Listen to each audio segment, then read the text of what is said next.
Hi friends, आज की video का हमारा टॉपिक है फ्रांसिस बेकन। दोस्तों, इंग्लिश लिटरेचर में फ्रांसिस बेकन को मेनली एसेज लिखने के लिए जाना जाता है, इसलिए इन्हें फादर ऑफ इंग्लिश ऐसे भी कहते हैं। लेकिन दोस्तों, father of essays Michel de Montaigne को कहा जाता है, और फ्रांसिस बेकन को तो साथ ही साथ फादर ऑफ एम्पेरिसिज्म भी कहा जाता है, फादर ऑफ एम्पेरिसिज्म। और दोस्तों, एम्पेरिसिज्म एक थ्योरी है जिसमें हम अपनी सेंसेस की हेल्प से नॉलेज को गेन करते हैं। फ्रांसिस बेकन का जो मोस्टली वर्क है दोस्तों, वो नेचर के ऑब्जर्वेशन पर बेस्ड है, या इंडक्टिव रीजनिंग के, या फिर साइंटिफिक मेथड का यूज किया है फ्रांसिस बेकन ने अपने वर्क्स में। दोस्तों, जब हम इंडक्टिव रीजनिंग या फिर डिडक्टिव रीजनिंग की बात करते हैं, तो दोस्तों इंडक्टिव रीजनिंग का मतलब होता है कि हम नोन से अननोन की तरफ बढ़े। सिंपल शब्दों में दोस्तों, जिस चीज़ को हम पहले से जानते हैं उसकी हेल्प से हम किसी अननोन चीज़ को जानने की कोशिश करें तो उसे बोलते हैं हम इंडक्टिव रीजनिंग। और दोस्तों, जब हम किसी कॉम्प्लेक्स चीज़ को लेकर उसको आगे यूज कर कर कुछ चीज़ नया सीखते हैं तो उसे बोलते हैं deductive reasoning. Father of empiricism और फादर ऑफ इंग्लिश ऐसे कहे जाने वाले फ्रांसिस बेकन का जन्म 22 जनवरी 1561 को हुआ था यॉर्क हाउस में, लंदन में। पिता का नाम निकोलस बेकन था और माँ का नाम एन बेकन था। एन बेकन निकोलस बेकन की सेकंड वाइफ थी।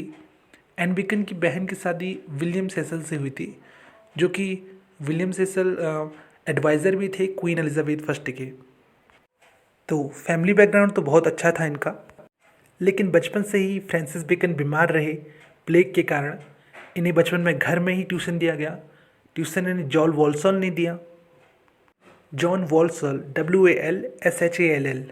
फिर 12 साल की उम्र में ये ट्रिनिटी कॉलेज कैम्ब्रिज गए। वहाँ 3 साल अपने भाई एंथनी बेकन के साथ रहे भी। फिर यूनिवर्सिटी ऑफ पोइटिस गए, जहाँ ये क्वीन एलिजाबेथ से मिले।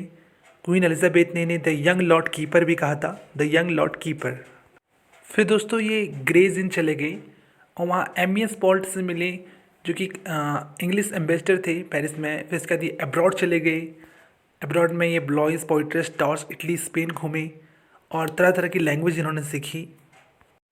लेकिन तभी एक बैड न्यूज़ इन्हें सुनाई दी कि इनके पिताजी की डेथ हो गई है और इन्हें 1579 में इंग्लैंड वापस लौटना पड़ा। वहाँ इन्हें पता चला कि इनके पिताजी ने अपने सबसे छोटे बेटे यानी कि फ्रांसिस बेकन के लिए एक संपत्ति खरीदने के लिए कुछ रुपये उधार लिए थे। उनके पास कुछ रुपये थे, जिसका बहुत कम भाग ही फ्रांसिस बेकन को मिला, और इस वजह से ये कर्जे में आ गए, जिसका इम्पैक्ट दोस्तों मेरे ख्याल से बाद में इनकी लाइफ पर पड़ा था, जब 17th सेंचुरी के ग्रेट सटायर अलेक्जेंडर पोप ने इन्हें the wisest and the brightest and the meanest of Mankind कहा था, क्योंकि इन पर ब्राइब लेने का आरोप लगा हुआ था। इनके एसेज का फर्स्ट पब्लिकेशन 1597 में हुआ। Essays religious meditation, places of persuasions and dissuasions seen and allowed नाम से।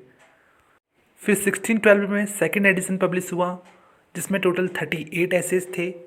फिर 1625 में थर्ड ऐसे पब्लिश हुआ, थर्ड एडिशन पब्लिश हुआ, एसेज और काउंसलिंग सिविल एंड मॉरल नाम से, जिसमें टोटल 58 एसेज थे। दोस्तों, इनके लेटिन वर्क्स को इंस्टा रेशियो मैग्ना भी कहा जाता है। अब मैं सेकंड वीडियो में आपसे इस चीज़ के बारे में बात करूँगा। Thank you.